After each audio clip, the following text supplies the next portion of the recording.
سر، میرا نام پرنو نائک ہے اور میں مرچنٹ نیوی میں کام کرتا ہوں۔ میرا سوال یہ ہے کہ اکارڈنگ ٹو قرآن یہ کہا جاتا ہے کہ جب قیامت کا دن آئے گا تو اس وقت اللہ جب سب کو پھر سے اٹھائیں گے تو کہا جائے گا کہ اپنی قبروں سے اٹھو۔ تو ہم ہندوؤں کا کیا ہوگا، کیونکہ ہماری تو کوئی قبر نہیں ہوتی۔ بھائی صاحب کا سوال ہے کہ وہ کہتے ہیں کہ قیامت کے دن جب اللہ تعالیٰ واپس سے ہمیں دوسری زندگی دیں گے تو کہیں گے اپنے قبروں سے اٹھو۔ ہندو بھائی صاحب پوچھے کہ ہندو لوگ تو قبر میں دفنائے نہیں جاتے، ہندو بچے دفنائے جاتے نا؟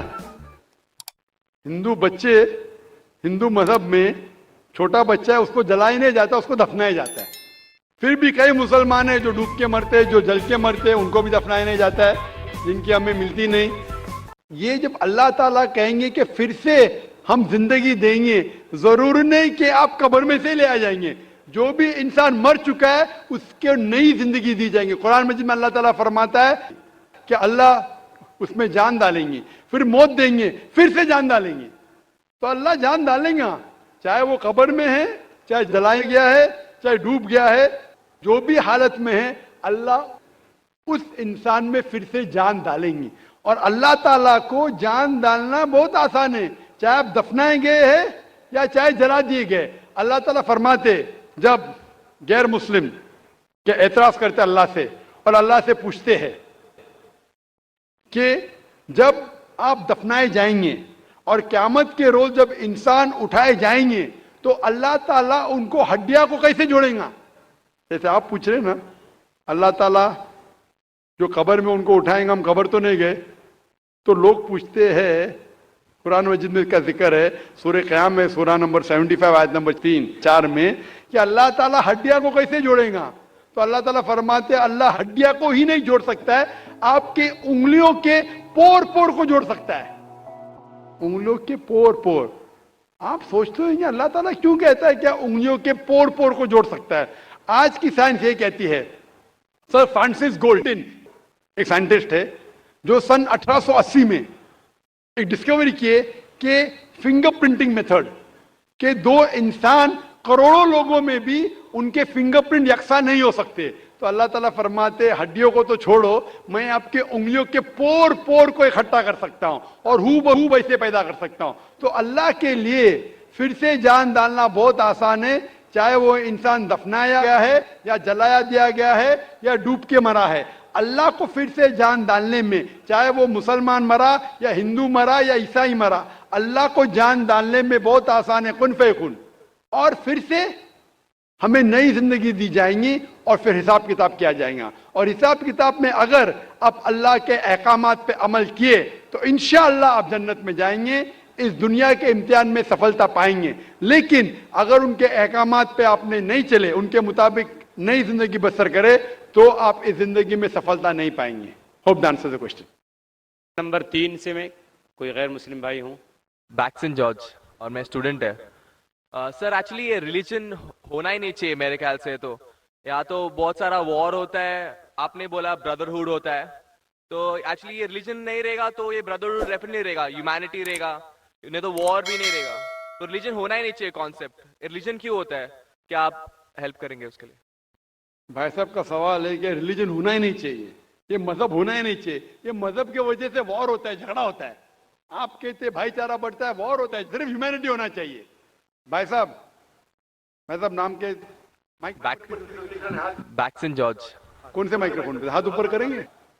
جارج جارج بولیے سر۔ پیچھے والی مائکرو فون۔ جارج بھائی صاحب سے پوچھوں گا، یہ کہتے کہ مذہب ہونے کی وجہ سے لڑائی ہو رہی۔ بھائی صاحب کیا میں آپ سے لڑ رہا ہوں؟ بھائی صاحب نہیں نہیں کیا میں آپ سے جھگڑ رہا ہوں؟ ہاں کہ نہیں؟ نہیں سر۔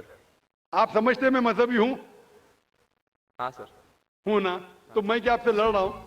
جو صحیح مذہب کو جانتا ہے، سچا مسلمان ہے، وہ عام طور پہ جھگڑا نہیں کرے گا، کیونکہ قرآن مجید کی آیت ہے سورہ مائدہ کی سورہ نمبر 5 آیت نمبر 32 میں لکھا ہے کہ اگر کوئی بھی مسلمان، چاہے مسلم ہو یا غیر مسلم ہو، اگر کسی کا قتل کرتا ہے، چاہے مسلم یا غیر مسلم کا، بنا کوئی وجہ کے، قتل کے بدلے قتل، یا اگر اس نے اس زمین پہ if he has caused corruption in the land. ان دو وجہ کے علاوہ اگر کوئی انسان دوسرے انسان کا قتل کرتا ہے گویا کہ ایسے ہے کہ سارے انسانیت کا قتل کر رہا ہے. میں آپ کو ایک مثال دوں گا. جب میں نے لیکچر دیا تھا ٹیررزم مسلم مونوپولی، تو اکثر جیسا ہمارا سیشن ہوتا ہے کہ غیر مسلم کو پہلے چانس دیا جاتا ہے، تو جب میں کہہ رہا تھا اسلام کے بارے میں، اسلام کی کیا رائے ہے دہشت گردی کے بارے میں، جہاد کے بارے میں، تقریر کے دوران میں مثال دے رہا تھا کہ مسلمان ٹیررسٹ نہیں ہوتے اکثر، اور اسلام مذہب ٹیررزم کے خلاف ہے، دہشت کے خلاف ہے. سوال جواب کے موقع پہ ایک ہندو نے مجھ سے سوال پوچھا کہ ذاکر بھائی، جو گجرات میں ہوا، جو مسلمانوں کے ساتھ جو غلط ہوا، جو مسلمان عورت کے ساتھ بلاತ್ಕಾರ ہوا، اگر میں ہوتا تو میں بھی ہندوؤں کو یہاں چن چن کے مارتا تھا. تو جو مسلمان ہندو کو اگر ٹرین بلاسٹ میں کوئی ہندو مرا اور مسلمان نے کیا تو میرے نزدیک صحیح ہے. یہ ہندو مجھ سے کہہ رہا ہے کہ میرا جذبہ بھی، اگر کوئی میری بہن کا بلاತ್ಕಾರ کرے تو میرا جذبہ بھی جاگے گا اور میں بمبئی میں ہندو کا قتل کروں گا. کون کہہ رہا ہے؟ ہندو مجھ سے کہہ رہا ہے. تو میں اس کو جواب دیتا ہوں، بھائی صاحب آپ بالکل صحیح کہتے ہیں. عام انسان یہی سوچیں گا، عام انسان یہی سوچیں گا، اور آپ عام انسان جیسے سوچ رہے، اور سب پبلک میں تالیاں بج رہی تھی. لیکن میں عام انسان نہیں ہوں، میں مسلمان ہوں.